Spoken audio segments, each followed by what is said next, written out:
I've been with Terry for 23 years, and through those years, I've been in different positions in life that required me to keep up my appearance.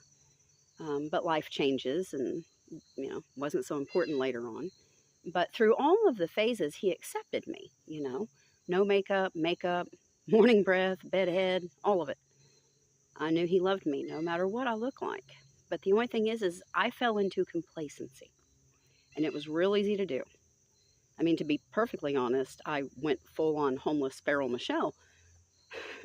One of the contributing factors was that when I did get dolled up, so to speak, I not only got Terry's attention, but I got the attention of ones who look too long and the creeps and, things that make you uncomfortable. So in my mind, I could just stop all of that effort and still have Terry, and I didn't need to worry about it anymore. He would just accept me, and I'd be free of the pressure, right? Well, wrong. Because as life was marching on, it was marching across my face and body. And I started feeling really bad about myself and seeing all these pretty women who stay in his orbit with what he does and all that. And if you know my husband, you would agree that he is the most polite, kind, charismatic man out there, and he is gorgeous. So here came my insecurities. He would see me and he'd say, "Well, hello, pretty lady." But when he'd say it, it felt like a slap and not a compliment. And it wasn't because he was disingenuous.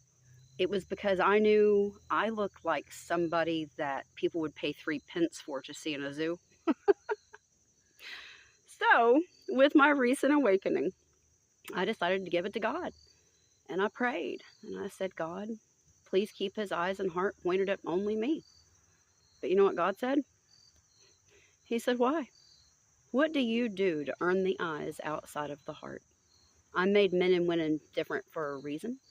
Men are stimulated visually and comforted soully. Women are stimulated soully and comforted visually. You complete one another. Make the effort. You already have him." So here I am. I'm putting in the effort.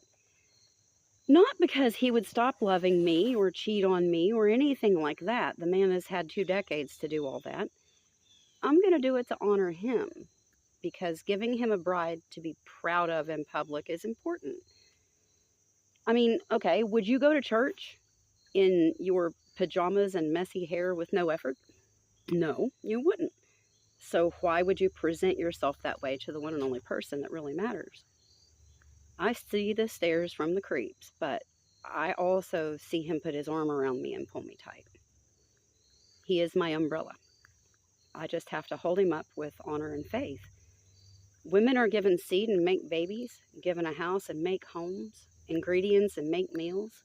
Women are meant to multiply all of the gifts that we're given, but we have to give them something to pour into. And we're a reflection of our spouse, so be a good reflection. Keep God centered in your marriage. Couples that pray together tend to stay together. That's the truth. Honor him as you honor yourself and as you honor God. Everything in this world has become disposable, even marriages. We need to take back and start building life with better foundation. I mean, even beautiful beach homes wash away with the tide if the pillars aren't dug deep enough. So pour into your marriage. You're going to get out of it what you put into it. Keep God present at all times. Pray for your spouse.